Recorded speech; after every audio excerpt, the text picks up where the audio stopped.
Muy buenos días. Buenos días. Si les parece, vamos a dar comienzo a esta nueva tribuna mediterránea de Nueva Economía Forum. Saben todos ustedes que hoy el invitado, el protagonista, es el presidente del Consejo Autonómico de Cámaras de la Comunidad Valenciana y presidente de Cámara Valencia, don José Vicente Morata. Para realizar la presentación de esta conferencia, cedemos el uso de la palabra al presidente de la patronal autonómica, el presidente de Cierval, a don José Vicente González.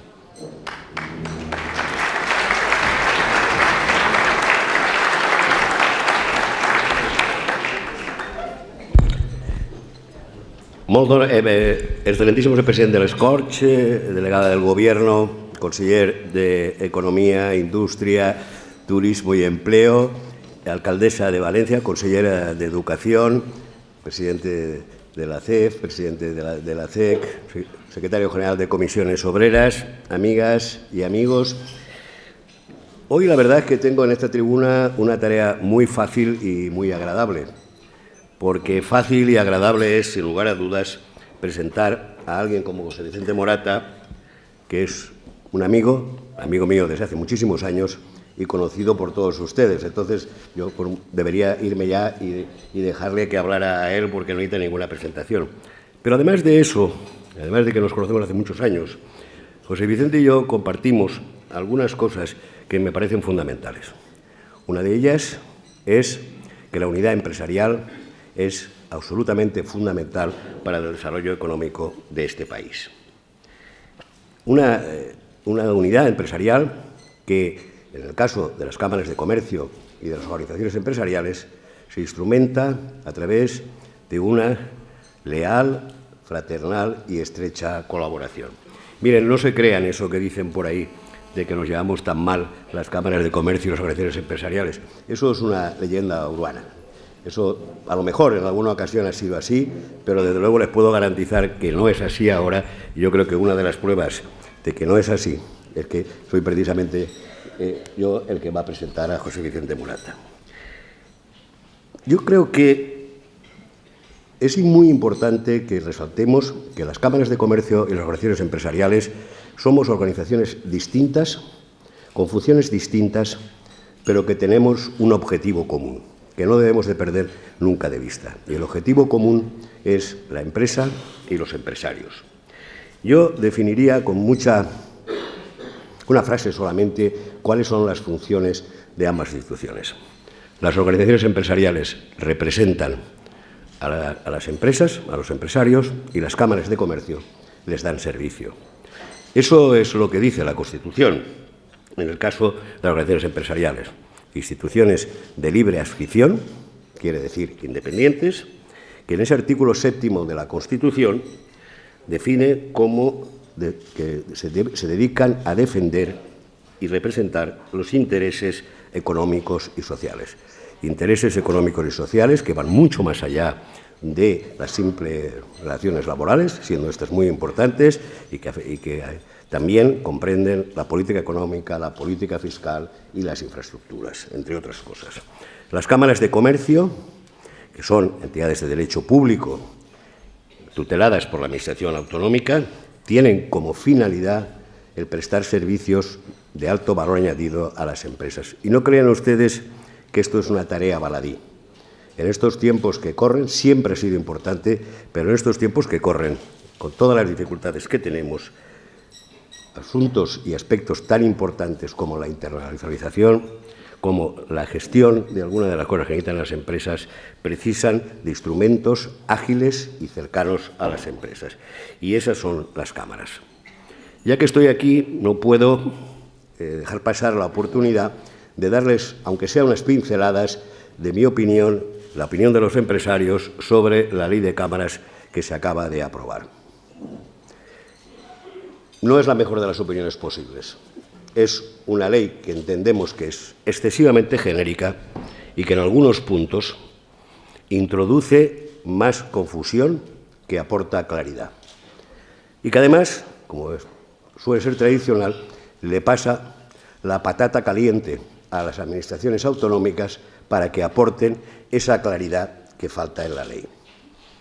Pero estamos tranquilos, estamos seguros, porque estamos convencidos que la Administración autonómica, que ahora tiene que aportar esa claridad, va a hacerlo, lo va a hacer bien y va a contar con la opinión de las organizaciones empresariales, a fin de cuentas, la voz de los empresarios, que además vamos a designar al 30% de los miembros del Pleno de la Cámara. Por tanto, y aprovechando que está aquí el conseller, no te va a faltar nuestra colaboración, como siempre, leal y con el objetivo fundamental de que mejoremos lo que es manifiestamente mejorable. Pero yo no he venido aquí a contarles mi libro de la Ley de Cámaras, he venido a hablar de José Vicente Morata. José Vicente Morata, que es un empresario, administrador de Puertas Morata, una empresa familiar creada en 1896, van ya por la cuarta generación, y un empresario de los de verdad, de los que, como todos nosotros, sabemos, en un tiempo como los que corren, y sobre todo en un sector como el que está él, los problemas de aquel cliente que no te paga, en los días 20 y tantos de cada mes, que son siempre una angustia por saber si uno va a poder pagar las nóminas a final de mes, y por tanto tiene una experiencia vivida en primera persona, nadie se lo ha contado, de lo que es el mundo empresarial. Pero además de esto, es una persona que está obligada desde siempre a todo el movimiento asociacionista empresarial. Desde 2005 a 2010 fue vicepresidente de CEPIMEF y, en consecuencia, vicepresidente nato del Comité Ejecutivo de la CEF, que yo presidía en aquellos años. Y desde aquí, fue desde aquí precisamente, y con el apoyo unánime del Comité Ejecutivo y de los sectores representados allí, pasó a la Cámara de Comercio de Valencia y, posteriormente, en una elección entre las cámaras de la Comunidad Valenciana, a presidir el Consejo Superior de Cámaras de la Comunidad Valenciana. Por otra parte, no es esta la única tarea de representación empresarial que ha ejercido José Vicente Morata. Fue también, desde 1998 hasta 2012, presidente primero de Mubale, que posteriormente se convirtió en Umivale, una de las mutuas más importantes de España y una empresa que estaba entre las 10 primeras de las empresas más grandes de la Comunidad Valenciana. Su actividad en todos estos temas que nos interesan a todos no se limita a estas cosas, siendo muy importantes.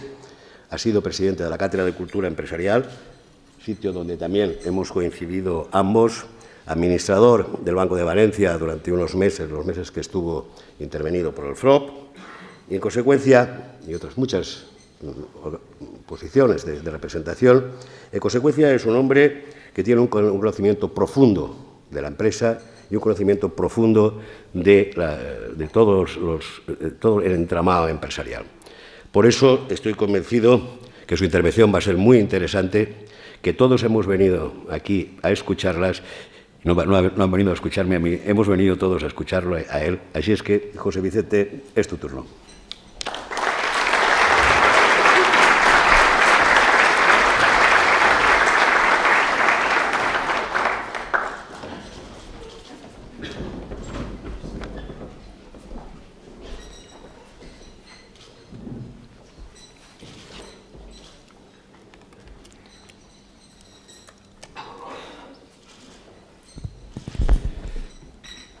Gracias, José Vicente, por tus palabras y al Fórum Europa Tribuna Mediterránea por la organización y por invitarme a dar esa conferencia. Presidente de las Cortes, delegada del Gobierno, alcaldesa, conseller de Economía, consellera de Educación, representantes de partidos políticos, presidentes de las cámaras de Alicante, Castellón, Orihuela y Alcoy, Pleno de la Cámara de Comercio, presidentes de organizaciones empresariales y sindicales del Puerto de Valencia, representantes del cuerpo consular, representantes de universidades, medios de comunicación, autoridades, empresarios, amigos. Los valencianos y los españoles tenemos interiorizados una serie de valores que hemos ido acrisolando durante los últimos 30 años y que son el cimiento fundamental del progreso de este país. En algo ha contribuido que la riqueza nacional se haya multiplicado por 7 desde los años 80. Sin embargo, hoy, y desde hace algunos años, vivimos en crisis. Esa crisis de origen económico, ya descrita con profusión, ha puesto de manifiesto una serie de paradojas y contradicciones entre los sentimientos y las creencias de los ciudadanos, entre los valores adoptados y el contexto, la comunicación y las características de la propia crisis. Tenemos interiorizado el valor de la solidaridad, que la crisis económica ha puesto en conflicto con severos ajustes presupuestarios en la dependencia, la salud o la educación. Tenemos interiorizado el valor de la igualdad de oportunidades, que también está siendo discutido por determinadas decisiones en los ámbitos públicos y privados. Tenemos interiorizada la responsabilidad colectiva sobre los excluidos temporalmente del mercado de trabajo y los ciudadanos pasivos. Formamos parte de un proyecto común que articula en un solo Estado municipios, comunidades y Administración central integrados en la Unión Europea. Y, sin embargo, el ciudadano no está lo suficientemente implicado en el proyecto europeo. Los debates sobre la Unión se vinculan excesivamente a la confrontación partidaria, olvidando las políticas paneuropeas que han sentido a los comicios. Llevamos mucho tiempo hablando de los aspectos puramente estadísticos de esta crisis. Repetimos una y otra vez que la morosidad está en el 13%, que el flujo de créditos a las empresas y familias se ha reducido drásticamente o que la deuda pública ha escalado porcentajes que se aproximan al 100% del PIB. Debo decirles que me preocupa la contradicción entre los discursos económicos y economicistas y lo que debería ser el primer y exclusivo objetivo de cualquier política económica, que son las personas. Los clientes, los proveedores, los banqueros, todos los actores que intervienen en la actividad económica somos, antes que cualquier otra cosa, ciudadanos personas. Ninguna empresa, ninguna región, ningún colectivo, ni aquí ni en el punto más lejano de la geografía global, tiene futuro si no es a través de las personas que sirven y se comprometen en un proyecto. La implicación, la motivación y el compromiso de las personas en su rol de profesionales, de trabajadores al servicio de las empresas, también depende de lo que sucede en su entorno social, familiar, incluso de ocio. Pues bien, cuando todo este entorno sufre, cuando se ponen en cuestión los valores que están sustentando nuestra sociedad, se produce una crisis de confianza en las instituciones, en las organizaciones, en nuestro sistema político y en el proyecto que tenemos como comunidad. Confiar en lo que te rodea es uno de los multiplicadores más potentes que tiene una sociedad. Y los empresarios sabemos que también lo es en nuestras empresas. Fue Francis Fukuyama, conocido economista, quien dijo que las sociedades que sienten desconfianza hacia sí mismas están pagando un impuesto muy superior a cualquier régimen tributario. La desconfianza es un coste y por ello un lastre. Es un coste porque disminuye la velocidad en la gestión de los acuerdos, porque paraliza por el análisis las distintas opciones que se pueden seguir, porque debilita los liderazgos y porque coarta la expresión de las libertades y, entre ellas, la creatividad y la innovación, tan necesarias en nuestra economía y en nuestra sociedad. ¿Cómo podemos recuperar la confianza? La solución, a mi juicio, no está en manos de ningún líder individual, ni es deseable que así fuera, tanto si hablamos de un político, de un empresario o de un referente de la cultura o del mundo académico. Generar la confianza de la que les hablo exige la corresponsabilidad de todos, cada uno desde su ámbito de actuación. Generar confianza requiere aceptar la realidad, establecer con urgencia objetivos asequibles, impulsar una alianza de liderazgos y compartir una visión de la Comunitat Valenciana para los próximos años. La confianza se crea y se consolida con transparencia, cumpliendo los compromisos y confiando en los esfuerzos y en la responsabilidad de todos los demás. En ningún caso desde la confrontación y la querella. El diálogo y el consenso son las armas más poderosas para afrontar y resolver las divergencias y las legítimas diferencias de criterio. Está en nuestras manos ponernos de acuerdo sobre lo que podemos hacer en la Comunitat Valenciana. Planteemos algunas cuestiones que son importantes para el desarrollo de nuestra comunidad, del ámbito económico y del bienestar de las personas. Por ejemplo, la internacionalización de nuestra economía. Sabemos que la salida de la crisis descansa en buena medida en el potencial exportador de la Comunidad Valenciana. Sabemos que la sobrevaloración del euro en relación con las divisas de los países emergentes es un límite a ese potencial. Pero no podemos actuar sobre la paridad del euro, eso es evidente. Pero lo que sí que podemos hacer es incrementar nuestros esfuerzos para consolidar una economía abierta y exportadora. Necesitamos exportar más empresas, más mercados. Incorporemos la innovación en nuestros procesos productivos y reforcemos la presencia del conocimiento en nuestras empresas. Contamos con instituciones y organizaciones dedicadas a la I+D, capaces tanto de producir resultados como de transferir al tejido productivo. Incorporar conocimiento en nuestras empresas requiere contar con un capital humano cualificado, recuperar talento y disponer personas con la titulación adecuada. Sin embargo, y ahí está otra de las paradojas, nos encontramos con una sobrecualificación de nuestros universitarios en relación con las tareas que realizan en las empresas, muchas de ellas muy por debajo de su nivel formativo.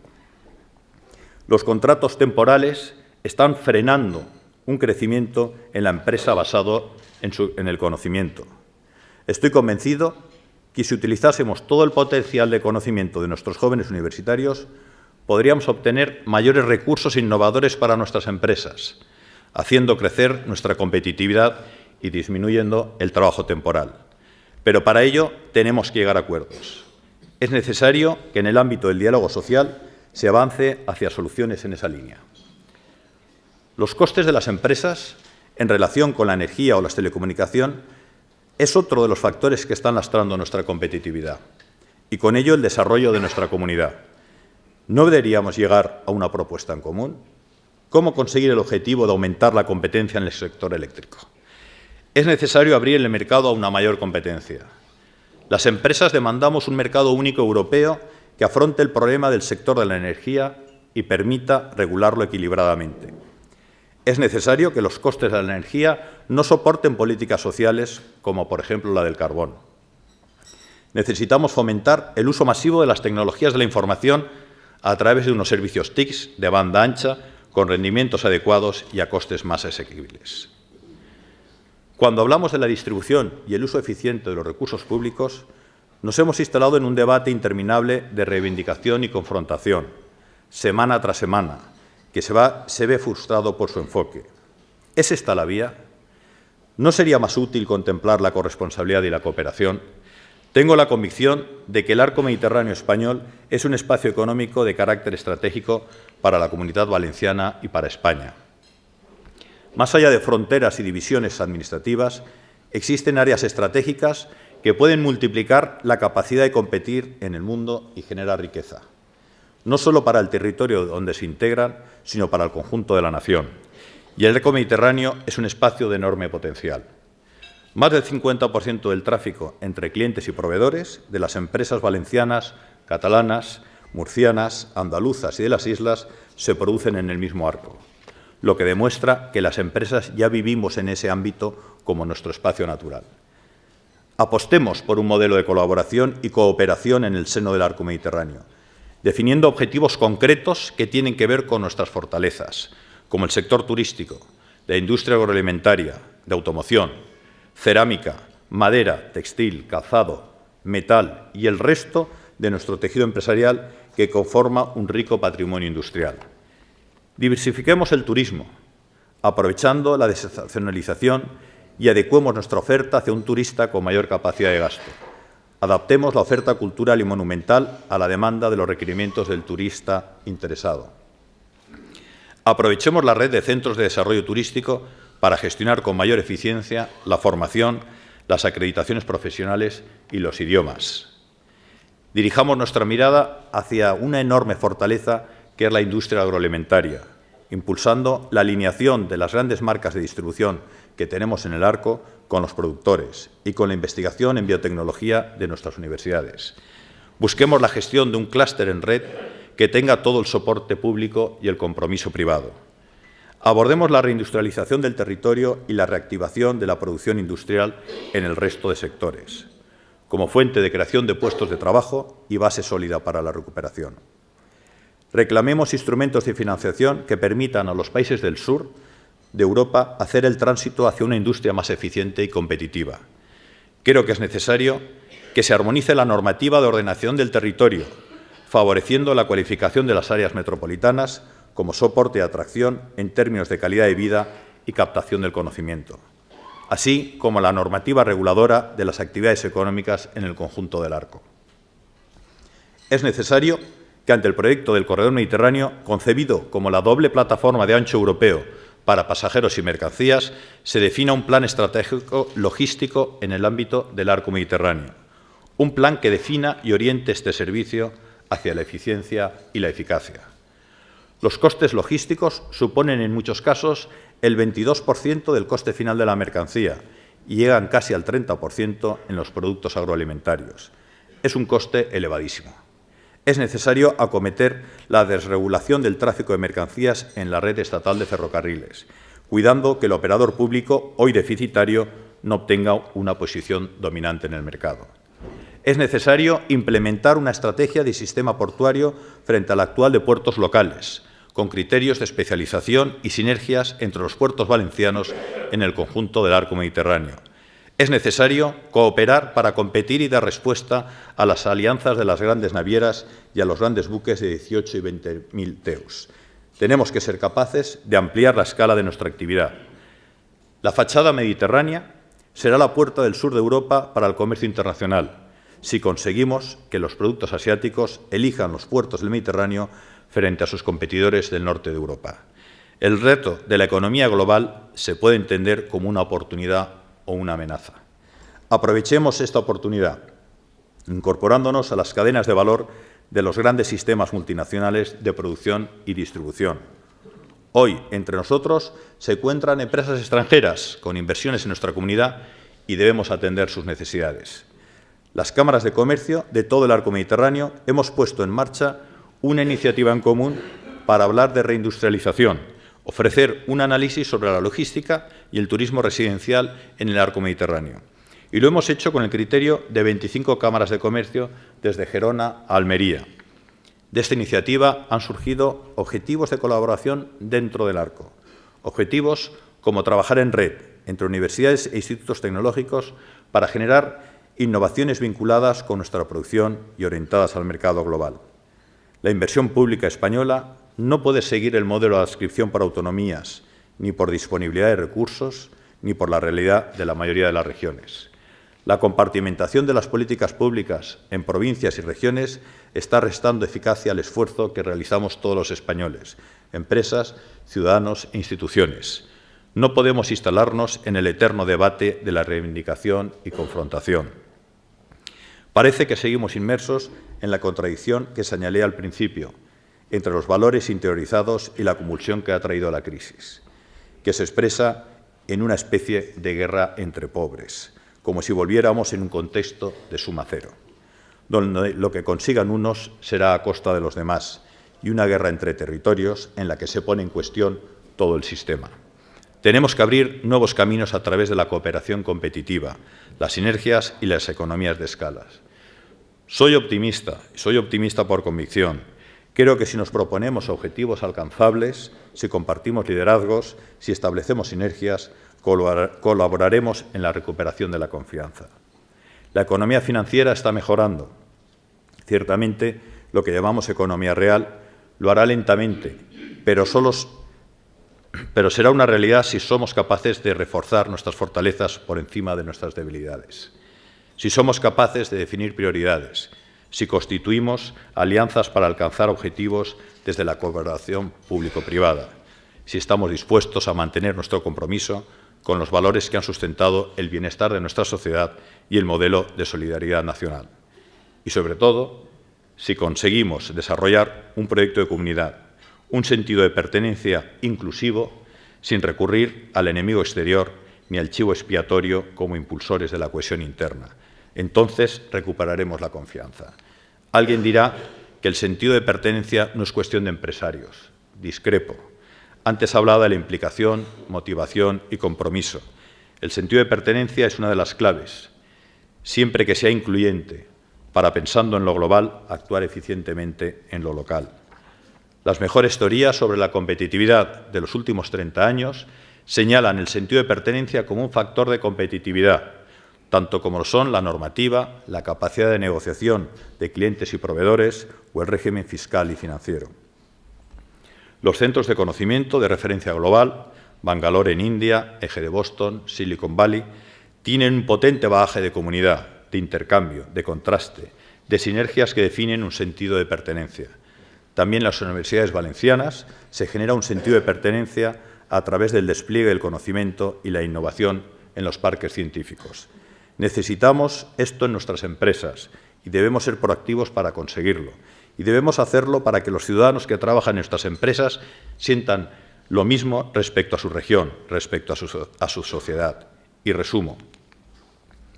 Soy optimista porque los fundamentos de nuestra economía pueden ser reorientados, no solo para la salida de la crisis, sino para un éxito social compartido si actuamos desde la urgencia, aceptando la realidad de lo que sucede, reforzando nuestras fortalezas por encima de nuestras debilidades coyunturales, buscando una alianza de liderazgos que genere objetivos alcanzables desde la cooperación y la colaboración público-privada, en una visión compartida que atienda a lo que es estratégico y concrete objetivos y acciones para los próximos años.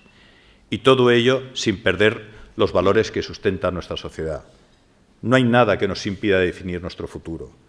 Parafraseando a un famoso político norteamericano, toca decir que no es hora de llorar, lo es de echar a andar, no es hora de sentir nostalgia, sino de crear futuro. A este empeño dedico mi esfuerzo como empresario y como responsable de las cámaras de comercio de la Comunidad y la Cámara de Comercio de Valencia. Muchas gracias.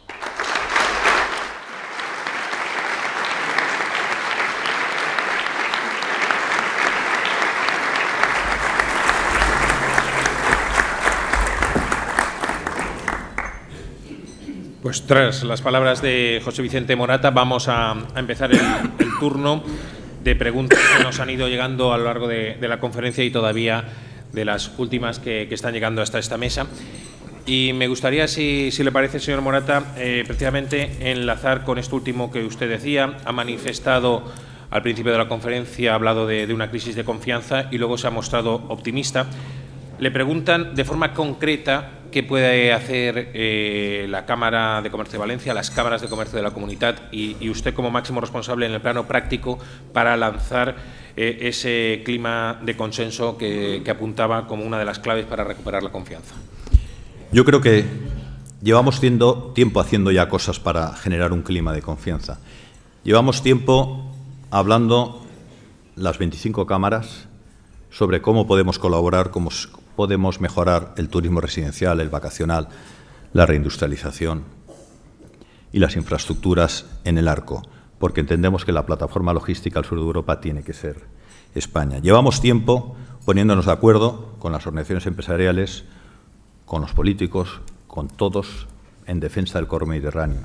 Llevamos tiempo colaborando realmente en muchos de los temas que pueden ser el germen de ese inicio de generar confianza. Xavier Rivera pregunta de forma concreta y pide además textualmente que no se pueda ir por las ramas, preguntando ¿de dónde a su juicio proviene esta crisis de los últimos 20 años de empresarios, de ciudadanos? ¿Cuál es el origen? ¿Quién ha fracasado en definitiva? ¿Si han sido los políticos, los empresarios, los ciudadanos, los sindicatos? Se generaron unas expectativas durante estos 25 años en una serie de valores que todos hicimos como nuestros y que esta crisis de pronto nos ha hecho ver que es muy complicado el mantener esos servicios que mantenía la sociedad. Por lo tanto, al final, lo que le estamos fallando son a las personas, todos en general, y tenemos que volver a dar esa confianza a las personas que al final las empresas, los empresarios, los trabajadores son los que componen esta sociedad. No hay un solo culpable. Ha sido la situación de crisis la que ha puesto de manifiesto una situación que era imposible de sobrellevar durante toda la vida porque era imposible seguir creciendo de la misma forma que se estaba haciendo. Hay algunas preguntas también en torno a posibles soluciones y, sobre todo, a la situación económica tan delicada que atraviesa la comunidad. En concreto, Enrique Morera le plantea una pregunta concreta, la respuesta que le daría al señor Beteta, al secretario de Estado, cuando decía que no es posible abordar la deuda histórica de 13.500 millones que tiene nuestra comunidad. Una de las cosas que estamos todos de acuerdo es que la comunidad ha estado infrafinanciada durante 25 años. Por lo tanto, es una realidad que nuestros presupuestos básicos que cubren las necesidades en educación y en sanidad son difícilmente financiables por los recursos que genera la Comunidad Valenciana. Y, evidentemente, con el modelo que nosotros hemos mantenido, tampoco lo va a ser. Por lo tanto, es algo que hay que apoyar y que apoyamos el consenso de reivindicar una financiación justa para la comunidad. Hablar en términos de deuda histórica es complicado en el sentido de que cuando uno tiene que negociar con alguien, por lo menos el nombre tiene que ser el mismo para poder llegar a un acuerdo. Está claro que es necesario el que ese exceso, o esa, mejor dicho, exceso por parte nuestra de necesidad de financiación tiene que cubrirla al Estado y tiene que tener en cuenta de que llevamos 25 años estando mal financiados. Por lo tanto, todos estamos de acuerdo, igual que hemos estado en nuestros temas, de que esa financiación tiene que cambiar y tiene que haber una respuesta a los años anteriores de infrafinanciación. Adolfo Montalvo pregunta si tenemos los políticos que nos merecemos en Valencia, en España. ¿Alguna idea de mejora en este sentido? Yo creo que es un error pensar que los políticos son algo diferente a la sociedad, al resto. Los políticos somos nosotros.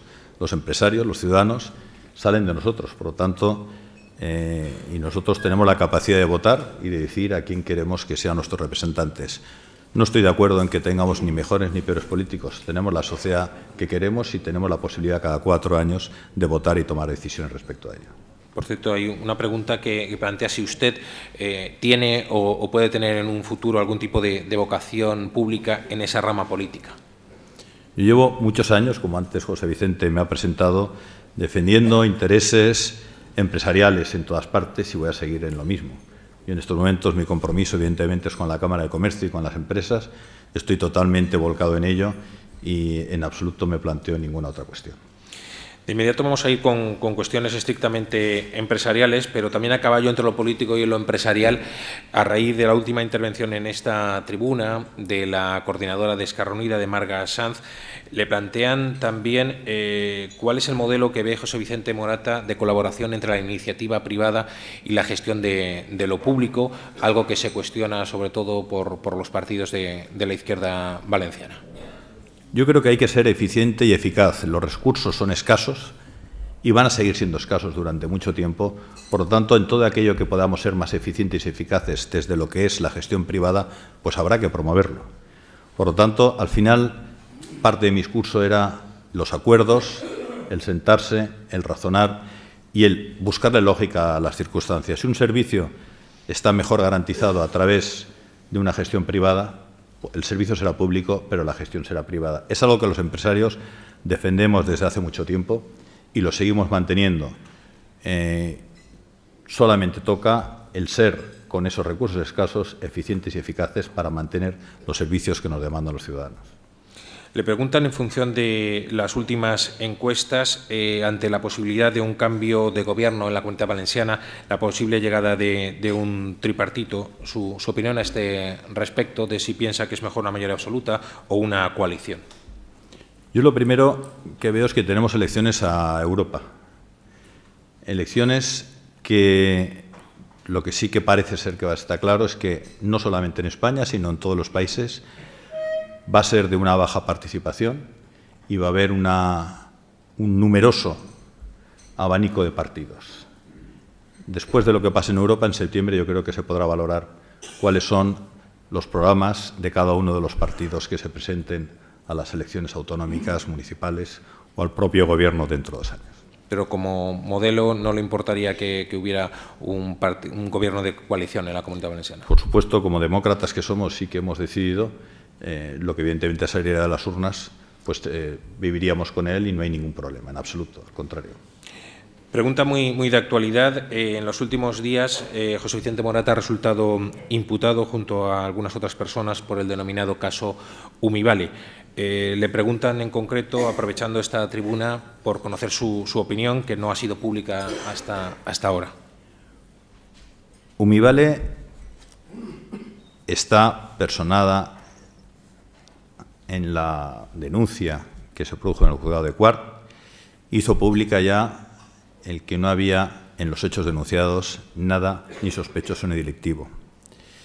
Y sobre mí, sobre José Vicente Morata, ha hecho público también de forma clara y rotunda que soy inocente de todo aquello que hay en la denuncia. Estoy seguro que a medida que se resuelva el proceso quedará perfectamente claro.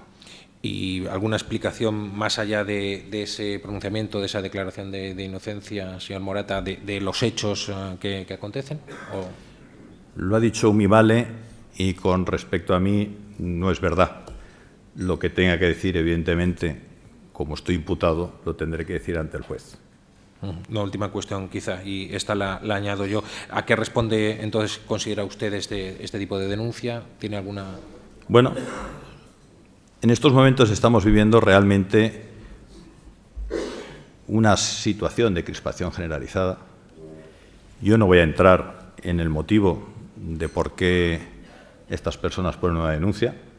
Ha quedado muy claro por parte de Umivale de que su posición es de que no hay ningún hecho relevante que sea ni delictivo, por supuesto, ni sospechoso de que lo sea, y no hay más. Tenemos la justicia, que estoy seguro que quedará muy claro. Bueno, es una situación desagradable, pero aquí estamos para que realmente quede claro, como digo, quedará perfectamente claro la inocencia mía y, por supuesto, las actuaciones que ha hecho la propia compañía. Más asuntos. Se le pregunta por la ley de cámaras. Su presentador, su amigo José Vicente González, ha expuesto alguna idea, pero le gustaría saber a nuestro interlocutor cuál es la opinión de José Vicente Morata como máximo responsable autonómico de las cámaras de comercio. Bueno, pues vamos a ver. En el mundo hay 14.000 cámaras de comercio. En Europa hay 2.400 cámaras de comercio. Tenemos una ley con un amplio consenso aprobado en el Congreso de los Diputados. Creo que es una buena noticia. Realmente nos pone ya en el sitio de ser ese instrumento, como decía José Vicente, del traslado de políticas públicas en el ámbito económico a las empresas. Nos pone en el mismo ámbito que están el resto de cámaras de comercio a nivel global, en sus diferentes acepciones, pero en el mismo ámbito. Eso es importante. Por lo tanto, creo que es una muy buena noticia que haya ya una ley que proteja algo y que nos meta en lo que es la arquitectura del propio Estado, llevada por empresarios, y que luego ese desarrollo que tenga en el ámbito autonómico es importante, como nos dijo el otro día en la reunión que mantuvo el Comité Ejecutivo con el conseller, el Comité Ejecutivo de la Cámara de Valencia y luego el secretario autonómico con el Consejo de Cámaras de la Comunidad, la participación que vamos a tener y el mismo consenso que se pretende para que esta ley no sea una ley temporal, sino sea una ley que se mantenga en el futuro, independiente del partido que en cada momento gobierne, porque estamos hablando de economía, estamos hablando de las cosas de comer. Y justamente las cámaras somos ese instrumento de acercar, y sobre todo a las pymes, y de apoyar en aquellos hechos tan importantes como son la internacionalización, la formación, la innovación, el arbitraje y mediación. Preguntan concretamente si coincide con el señor González en considerar que esta ley es demasiado genérica y provoca confusión. Yo creo que hemos decidido que haya una parte de la ley que sea autonómica. Hay ciertas funciones en el ámbito del Estado que están muy claras. Y bueno, y ahora nos toca en la parte autonómica definir cuáles van esas funciones. Como ustedes saben, muchas de las leyes que se desarrollan en este país tienen su componente de ley básica en ámbito nacional y luego tienen su desarrollo autonómico.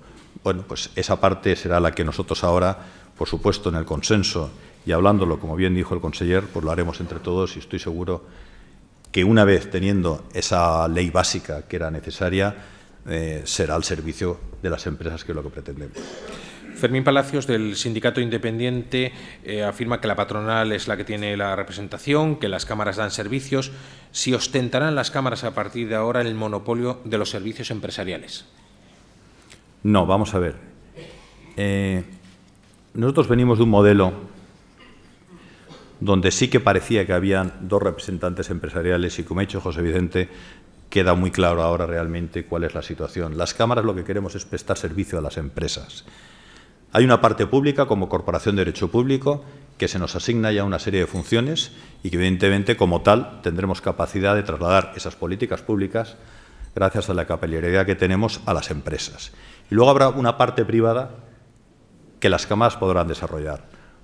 Bueno, nosotros necesitamos ingresos, los recursos cameral ha decaído, las cámaras ya no se financian con las cuotas empresariales, por lo tanto, necesitarán estar en el mercado en aquellos servicios que añadan valor y que las empresas valoren que vale la pena pagar por ellos. Por lo tanto, esa parte sí que competirá con el resto de, no organizaciones, pero sí en algún caso de otras entidades.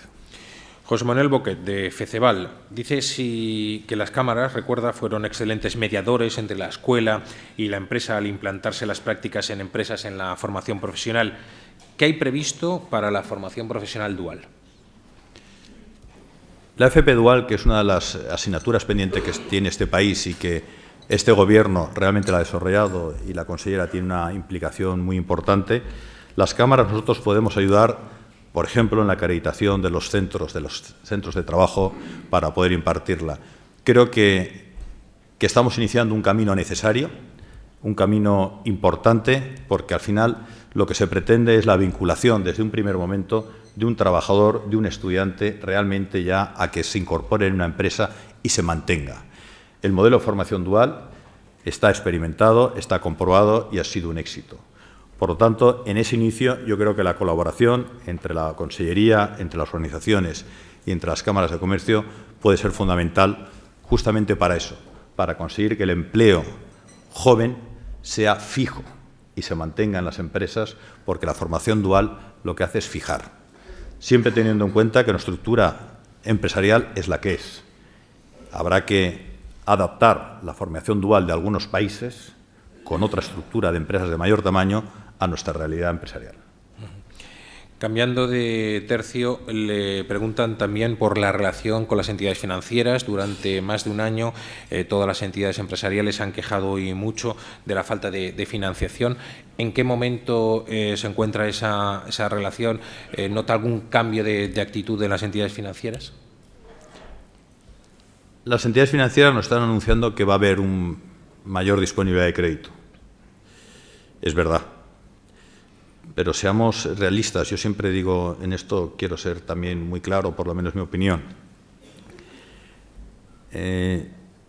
Las entidades financieras son las tenedoras de la mayoría de la deuda soberana. La morosidad está como está, la renta disponible de las familias está cayendo, por lo tanto, la demanda solvente es complicada. Es necesario que haya un mayor flujo de crédito, pero es necesario que haya una unión bancaria, es necesario que haya un regulador único a nivel europeo. Vamos a bancos cada vez más grandes, transnacionales, vamos a una banca cliente orientada y sin alineamiento político. Eso es lo que nos hará que el crédito fluya en aquellos proyectos que realmente sean solventes. Sí que se espera que este año empiece de una forma tímida, pero que empiece a haber un flujo de crédito mayor que el que ha habido hasta ahora. Hablando de entidades financieras, se le pregunta al señor Morata, con la perspectiva de estos meses que han transcurrido, ¿qué balance hace de su presencia, de su participación activa en el proceso de Banco de Valencia? Preguntan en concreto incluso si se arrepiente de algo de esa etapa. No me puedo arrepentir cuando a uno le llaman justamente para ayudar en un servicio en una situación complicadísima. Solamente tengo que decir que 5 días después de ser nombrado administrador provisional del FROB, la prima de riesgo estaba en 600 y pico. Este país estaba totalmente cerrado a la financiación, no solamente el país, sino las entidades financieras. Hubo que retrasar lo que era la venta del Banco de Valencia 3 meses más, que iba a ser en septiembre. y lo que hizo fue cumplir con lo que el memorándum que se había firmado entre España y Europa. Esa fue la conclusión y fueron los 6 meses más complicados que han habido en la historia económica y financiera que hemos conocido todos los que estamos aquí. Por lo tanto, ha sido una experiencia muy dura, pero una responsabilidad que me tocaba asumir cuando te llaman. No vale decir, esto no me gusta, por lo tanto, tengo que decir que no. Al contrario, cuando uno está, hay que estar a las buenas y a las malas, y en este caso había que estar en esa situación. Al final, la decisión de vender fue impuesta, fue pactada, impuesta, y fue un hecho que el Foro lo que hizo fue cumplir con el compromiso que tenía en el memorándum, y la mejor opción fue la Caixa. Volviendo al tema de la unidad empresarial con la que empezaba prácticamente esta mañana, hay una pregunta concreta de Juan Broseta. Le dice si cree usted que se pueden mantener Cámara, Inpiba y organizaciones empresariales en estos tiempos de crisis. Como ha dicho González, y lo comparto con él, las cámaras de comercio y las organizaciones empresariales estamos formadas por empresarios, pero somos cosas diferentes.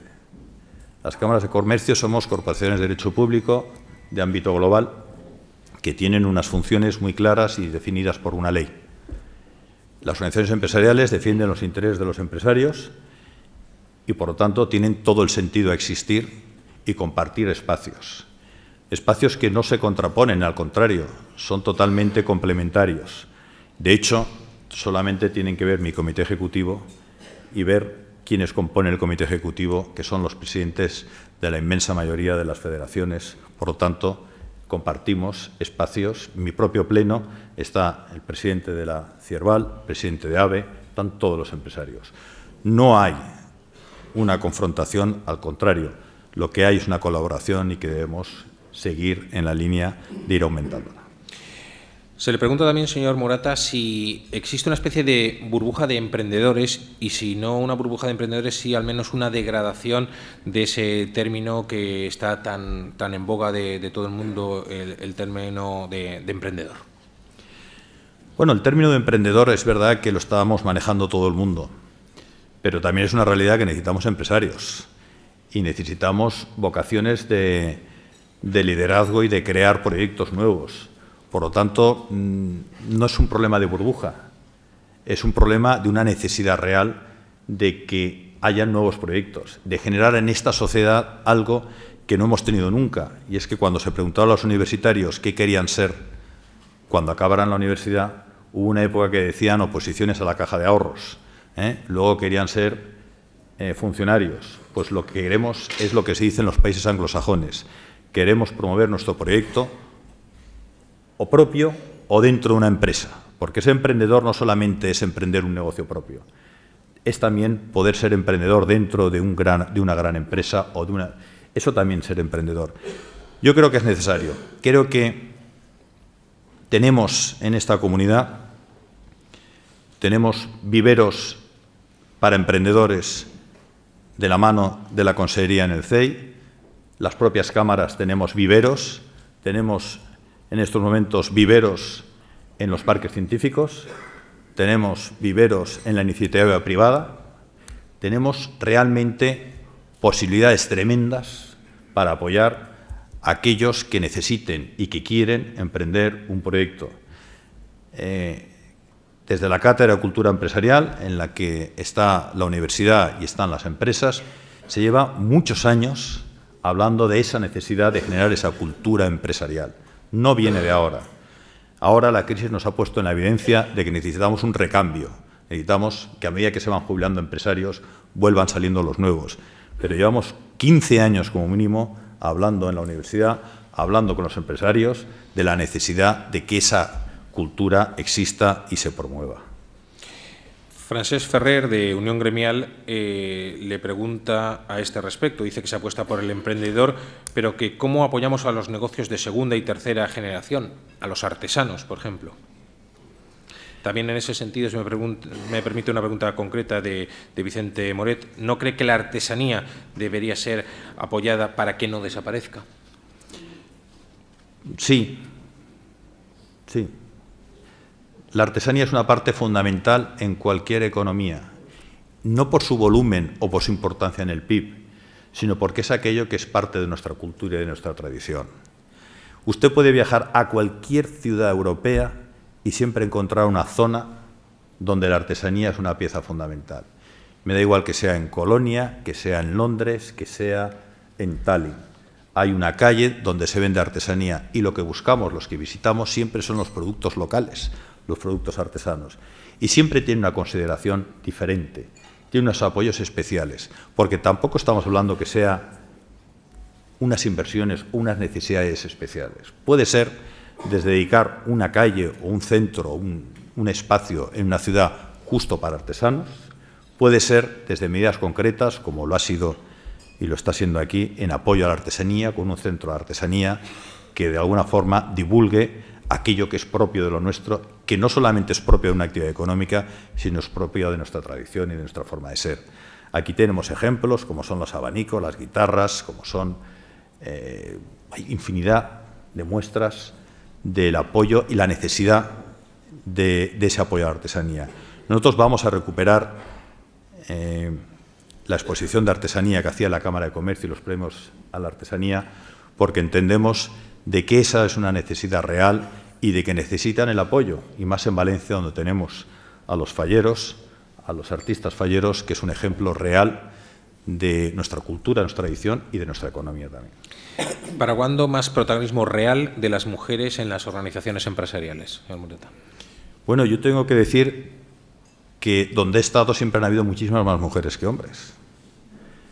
En la Cámara de Comercio, en estos momentos, en el comité de dirección, no puedo decir el número, pero realmente pues habrán, creo que son 5 mujeres. Y en el comité ejecutivo hay 2 vocales y la secretaria general, que es mujer. En la Cámara, el 75%, si no me equivoco, que trabajan son mujeres. Por lo tanto, por mi parte, en la Mutua exactamente igual, los datos eran exactamente igual. La vicepresidenta de la Mutua era mujer y mientras fue Mubale, luego cambió, pero realmente esto creo que es algo normal. O sea, la incorporación de la mujer no hay que darle tanta trascendencia. Las nuevas generaciones, nuestras hijas, mis hijas, no están en el debate Ellas están buscando su trabajo y su posición y lo están cogiendo. Y no hace falta que nosotros les digamos lo que tienen que hacer. Ya se están cogiendo a sus obligaciones y la que tenga ganas de representar, pues se pondrá en la labor de representar. Quizá donde no hay visibilidad es en la cúpula, ¿no? En el primer plano, ¿no? Y aquí a lo mejor En estos momentos tenemos una presidenta de la Cámara de Castellón que, de verdad, estoy encantado con ella. Por lo tanto, en esa parte que nos toca, las cámaras estamos empezando a hacer los deberes. Estamos llegando al final. Hay una pregunta que le pide que profundice en una de sus ideas. Le ha llamado la atención a nuestro interlocutor un poco su defensa, que ha hecho de la necesidad de disminuir los contratos temporales, algo que puede chocar, por ejemplo, pues con el espíritu de la reforma laboral, que en general pues ha apoyado en esa línea la clase empresarial. Vamos a ver, yo creo que para que una empresa decida formar de verdad a los trabajadores es porque confía de que se van a mantener en el tiempo, y eso es un contrato, no digo indefinido, pero sí tendríamos que atender hacia un contrato único. Pero eso entra dentro del ámbito del diálogo social, que son las organizaciones. Sí que es verdad que todos los estudios lo que nos llevan es a que la estabilidad en el empleo lo que hace es generar un mayor consumo, una mayor confianza. Con el sistema que tenemos que irlo variando, pero siempre dentro del ámbito del diálogo social.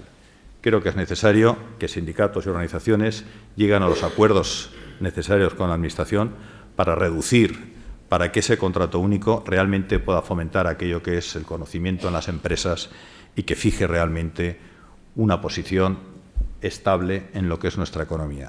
Es necesario, no hay otra forma en estos momentos de verlo, y así lo dicen todos los estudios y todas las economías realmente más avanzadas.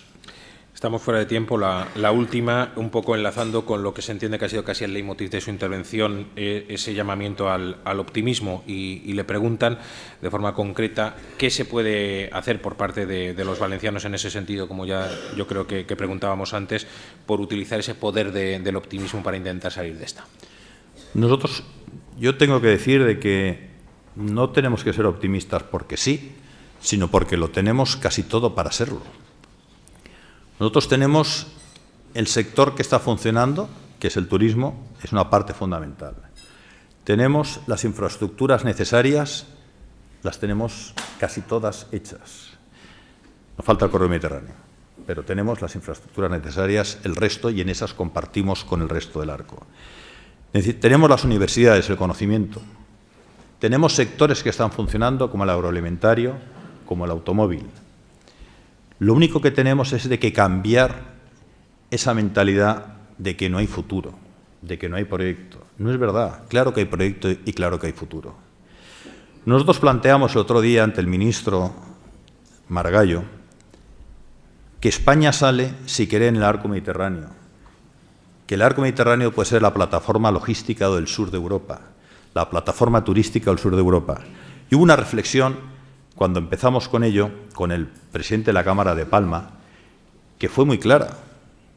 Dice, mira, nosotros lo que pretendemos es que el ciudadano alemán, el escandinavo, tome la decisión si veranea en el Mediterráneo o en el Caribe.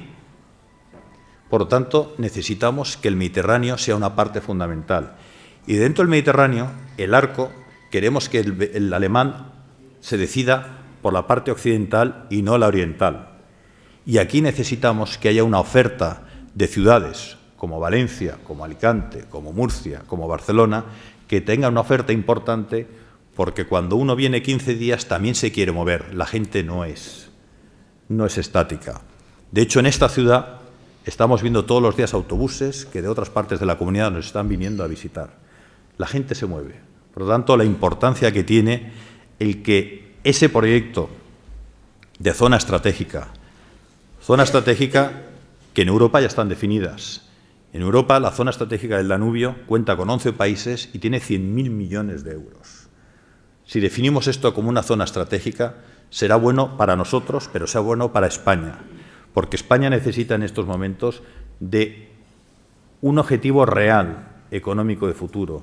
Y eso, a nuestro entender, en todo el arco mediterráneo, pasa justamente por potenciar nuestro territorio y nuestra economía del arco mediterráneo. Esto ayuda a que Madrid, a que Zaragoza, a que el Cantábrico y a que Galicia funcionen y se pongan, hoy en día salgan de la crisis de una forma más rápida que sin contar con el arco mediterráneo.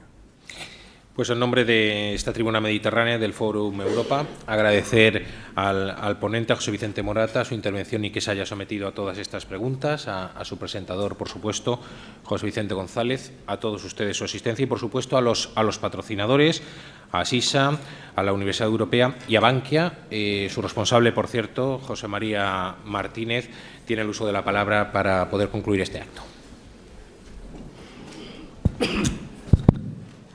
Sí. Bien, el presidente de la Cámara de Comercio ha empezado hablando en relación con que la crisis pone de manifiesto paradojas y ha citado algunas de ellas. Ha empezado también diciendo que, bueno, pues de alguna forma estábamos repitiéndonos un poco en los problemas desde el principio de la crisis, hablando de mora, de crédito, de deuda pública, pero pronto ha empezado a decir aquello de que lo importante son las personas, esto es en lo que él cree, y en ese sentido las personas, su motivación depende mucho del entorno que les rodea. Para centrarse automáticamente a hablar de crisis de confianza. Vivimos un momento de crisis de confianza. Y esto es malo porque la desconfianza es un coste, ha dado razones pues en términos de creatividad, de innovación, etcétera, en este sentido. Ha hablado de que generar confianza exige responsabilidad para todos y, desde luego, ha hablado de que esto no se puede hacer desde la confrontación, sino resaltando la importancia del diálogo y del consenso. Ha hablado entonces de la Comunidad Valenciana, que su futuro está en nuestras manos y, en ese sentido, ha centrado temas como la internacionalización, como reforzar el conocimiento en las empresas y como la reducción o el ajuste o el control de los costes en las mismas. A continuación, se ha centrado en el tema a destacar un tema fundamentalmente importante para España, como es el arco mediterráneo, espacio de enorme potencial, ha dicho. Bueno, pues el modelo de colaboración en el ámbito mediterráneo con objetivos concretos ha sido lo siguiente en lo que ha centrado su intervención, hablando de que también tenemos pues, costes elevados logísticos, estrategia de sistemas portuarios en el conjunto del Mediterráneo compartidos y en colaboración. Como ejemplo en concreto, también ha citado el hecho de que las 25 cámaras de comercio desde Gerona hasta Almería están compartiendo proyectos.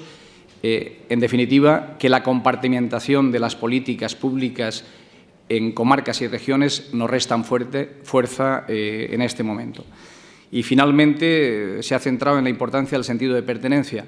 Sentido de pertenencia porque el proyecto de comunicación de la Comunidad Valenciana, de nuestra comunidad, tiene que ser un proyecto incluyente, un proyecto para, pensando en lo global, actuar en lo local, ha dicho. Y con todo esto y con un mensaje de optimismo, ha centrado el tema fundamentalmente su intervención en la confianza y que es hora de crear futuro. Bien, nada más, solamente agradecer la presencia de todos ustedes y desearles que tengan un buen día.